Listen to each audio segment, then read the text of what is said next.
What's going on, everybody? Welcome to Command and Console. My name is Jason. Today we are looking at my original Xbox collection. That's right, I am collecting original Xbox games without having a original Xbox. Now you're probably thinking to yourself, Jason, why are you doing that? You can't play them. What? That is where you are incorrect here. I am basing my Xbox collection on games that are either backwards compatible with the Xbox 360 or backwards compatible with the Xbox Series X. And yeah, there is a lot of titles here that you can collect of the original Xbox and play them on those two systems.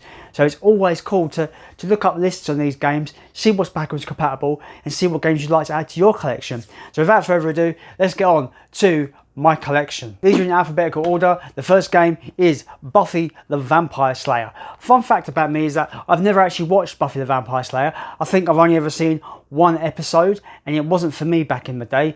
But the game is for me and it's pretty fun. The graphics really hold up today as well, so it looks decent for the time. It still looks quite decent now when it's playing in 1080p upscaled. It looks pretty good. It's a pretty just your usual kind of third-person adventure game where you have to solve puzzles, do a bit of light platforming, and kill a load of vampires. It's really fun. The combat's quite fun as well, and the story's pretty decent. The voice acting is pretty cringy, but pretty alright for this kind of game. That's Buffy the Vampire Slayer. Next up, we have one of my favourite RPGs of all time, Fable. One of the true kind of first games that really got me into the whole Western RPG kind of style of RPGs. I absolutely adore this one. It's quirky British humour, it's leveling up process, and it's morality system where you can go full on bad guy if you want to. Absolutely pinnacle for RPG for me. Maybe the sequel was more of a superior game in terms of brushing up some of the mechanics, but Fable will always have a special place in my heart. That's Fable. Next up is a fantastic start to a racing franchise, Forza Motorsport. This might be one of the best racing simulation debuts ever, up there with Gran Turismo for me. People forget about the earlier Forza Motorsport games. It's always like Forza Motorsport 4 and onward, and of course the Forza Horizon games. People forget where this franchise kind of started, and it did start on the original Xbox.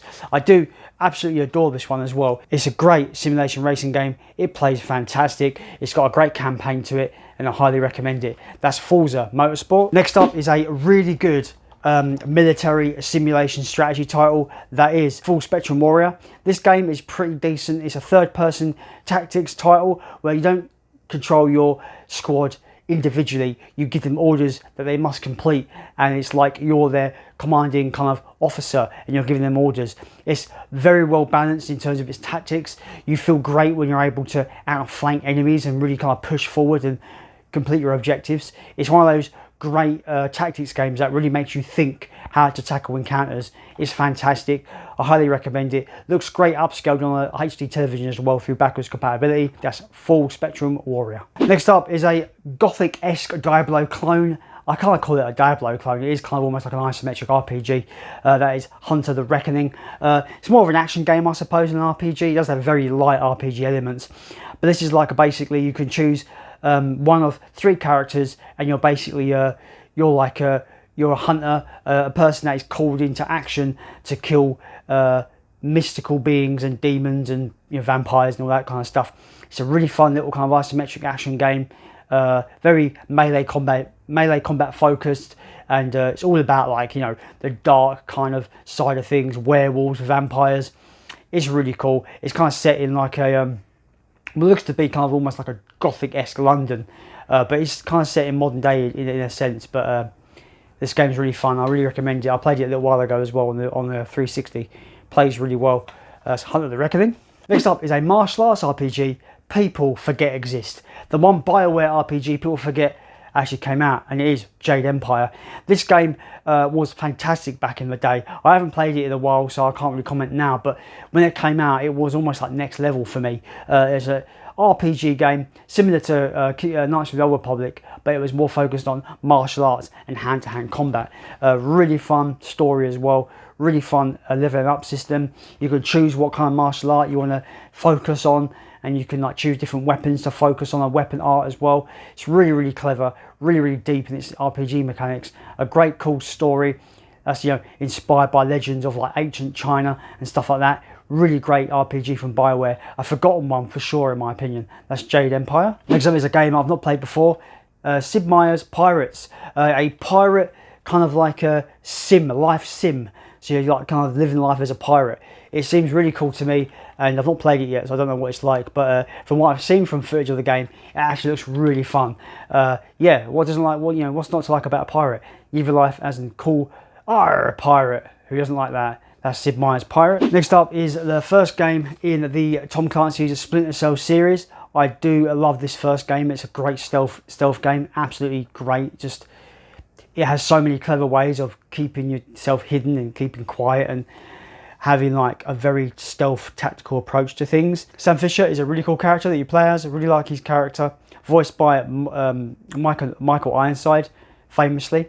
Yeah, awesome character, awesome game, a really great stealth game as well. You know, when people talk about stealth, they talk about Metal Gear Solid, and you have to talk about Splinter Cell.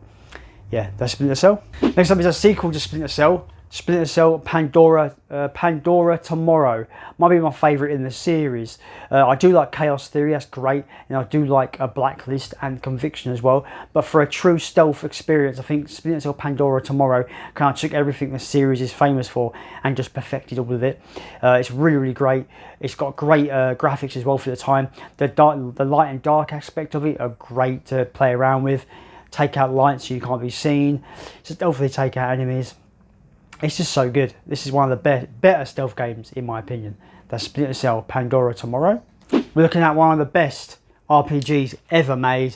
That is Star Wars Knights of the Old Republic. One of my favourite RPGs of all time. I absolutely adore this game. I remember when this came out on the Xbox, I had to own it. It was like a must for me. And this was during the height of my Star Wars fandom for me. I absolutely love this one. I love the morality system. I love the combat. It's kind of pseudo turn-based, but not quite exactly turn-based, but it's got that vibe to it. There's so much customization you can do for your character as well. You can make your character wear all sorts of clothing, armor, have different kind of weapons, and you don't have to specialize in certain things. You don't have to be a Jedi. You could be a smuggler. You can be a kind of soldier-like character. There's so many avenues in this game that you can be in the Star Wars universe. It's just fun. But let's face it, we all were Jedis, weren't we, in this game? We all became Jedis. I think in the story, you technically have to be a Jedi to some degree, but it doesn't mean you have to fight like a Jedi. You can just be all blasters all day long if you want. That's Star Wars Knights of the Old Republic. And we have its sequel, Star Wars Knights of the Old Republic 2, The Sith Lords. Don't have too much of a nostalgic bug for this one, but this is still a great sequel by Obsidian, the team that brought us Fallout New Vegas and South Park The Stick of Truth. Great developer anyway. This one's good as well. I don't think it's as good as the first game, but it still kind of carries over that really addictive gameplay and story elements. I do love this one as well, but just not to the same degree of the first one. That's Star Wars Knights of the Republic, The Sith Lords. Next up we have Time Splitters 2. You might have seen this one on my favourite FPS, first person shooter video games ever video. I absolutely love this one. It's absolutely a perfect sequel to me. The multiplayer is super fun as well. If you can get 4 friends together on split screen, it's an absolute blast. The story is awesome. The shooting is just like perfection. It has that Perfect Dark and GoldenEye kind of vibe in there because it's made by some of the developers from those games, and you definitely can feel it in this one. The shooting is satisfying. The sound effects and soundtrack are great, and yeah, it's just got so much personality. I love this one. Time Splitters 2. Next up we have a really interesting one. I've not played this one before. Ghost Recon Island Thunder. I believe this is an expansion to the original Ghost Recon titles. And yeah, I've not really actually played this one. I don't think I've played the original Ghost Recon either, if I'm honest. But it was 50p in CEX. I wanted to add it to my collection. It's backwards compatible on the Xbox 360, so I'm up for checking this one out. That's Ghost Recon Island Thunder. To follow that one up, we have Ghost Recon 2. I have played this one. Really like this one. It allows you to go into more of a third-person perspective, which I actually prefer for these kind of tactical games. It actually plays better, I think. Yeah, I just think it's a really explosive, really cool kind of, you know, tactical kind of squad-based game. Really fun. Love it. Really cool to have it in my Xbox collection. That's Ghost Recon 2. The next game is one of the purest arcade races of all time, and a sequel that is unfortunately trapped on the original Xbox, and that is Outrun 2. This game takes the original Outrun, dials it up to 11, and gives us photorealistic graphics and makes one of the most thrilling arcade races ever. It may not be the best arcade racer of all time, but if you kind of take it and like it kind of translate that in the arcades feeling of this kind of racer, it is absolutely fantastic. One of the better kind of sequels to a classic arcade racer I've seen in a long time. It's so good. It looks amazing as well. When you play it on backwards compatibility, it looks wonderful upscaled. I love this game. Outrun 2 is a must buy. One of the pricier titles on 360 is about £15 in CEX, but I had a voucher. I thought, it's now or never. It's got the manual with it. It's gonna kick ass on 360. So I had to pick it up for the collection. That's Outrun 2. Another tactical shooter for the original Xbox. One of my favourites actually. Rainbow Six 3. I was obsessed with this game when this came out. I loved. Basically, you can choose your loadout when you go on the missions, and you can try out all the different weapons. And there's no limit to your kind of exploration on how you tackle things. It's just so much fun, man. This game was, I think, ahead of the curve when it comes to tactical FPS games, and it's one of my favourite modern military shooters of all time. Yeah, it's just so fun. It's practically gun porn as well. The amount of weapons you can try out and use in this is absolutely staggering, and they're all based on real world weapons as well. Yeah, the way you can command your squad is kind of like really cool as well. Like, you can breach doors. You can kind of tell one of your members to go, one of your team members to go and kind of like flank the enemy. It's really well done, and it's just explosive fun. Absolutely explosive fun. It's rock hard though. One of the harder games I've played in a long time. That's Rainbow Six 3. Going from one of the hardest games, tactical shooters, to just a bona fide classic FPS in general. Return to Castle Wolfenstein. I'm not sure how this differs from the original PC version, but this one is subtitled Tides of War, so I'm guessing it's a bit different to the PC original. But this one, I played it recently. It's a lot of fun. It's just shoot Nazis in their face and kill everyone. It's really fun. The shooting is satisfying. It's just bombastic action all the way through, and yeah, really enjoyed this one. It's really fun. I probably would rather play the PC version, because I think the PC version is a lot different to this. This is a lot more stripped down for the Xbox, I believe. But that is Return to Castle Wolfenstein, Tide of War. Next up is a game in a franchise that I love, and this one is a kind of almost like a black sheep in the franchise. It's Turok Evolution. I love this one. I feel like I'm its biggest fan these days. A lot of shit gets on this game, and it's a shame because I feel like it's a really fun and competent dinosaur FPS. I love all the weapons on it. I love this artwork as well. This artwork is just iconic to me. It sums up everything you want to know about this game. It's a dinosaur game. We don't get enough dinosaur games in video games either, so this is always going to be awesome to me.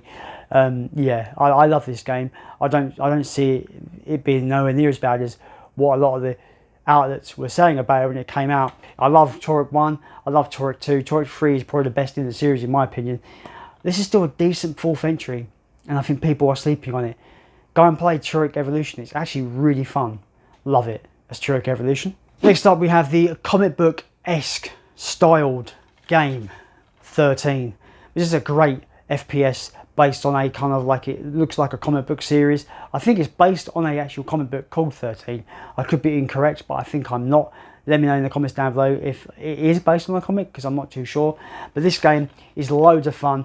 The transitions in the gameplay, it transitions like a comic panel. Some of the kills are kind of presented in comic panel styling. It's really fun. I highly recommend this game. I've not played the remake yet, so I can't really talk about the remake. I've heard the remake is terrible, but I do own it. So let me know if the remake is any good, and if you've played the original. That's 13. The final game for my Xbox collection is Zathura. I'll be honest, I only picked this up because it was like £1 and it was literally backwards compatible with the 360. I'll just get it, you know, I'll just add it to the collection for £1. Who cares? It could be terrible. Based on the movie of the same name, this is pretty much, looks like a kind of just like an action adventure based on the movie. The movie is kind of what you would get if you get Jumanji and you just have the same concept, but you put it into a sci-fi kind of story. Yeah, Zavura, the name is the name of the board game in the film, and it's like a sci-fi adventure where they get lost in space and it goes all crazy, like similar to Jumanji. This game looks like it could be a little fun little kids game based on the film. You know, I don't know whether it's going to be for me, but I thought for £1, why not add a little fun little, maybe it could be a little fun little film adaptation game to the collection. That's Zavura. So that's it, guys. That is my original Xbox collection. I'm sure I'll be adding more games to this collection in due course. I'm definitely going to be going after not all the backwards compatible titles, but the ones that I want for the collection for definite. There is still a bunch of titles that I would really like to get for the original Xbox, like the first 2 Halo games, for example, and some of the Star Wars titles would be really cool to get as well. So that's that, guys. Let me know any other thoughts in the comments down below about any of these games, and as always, let's continue to build an original Xbox collection.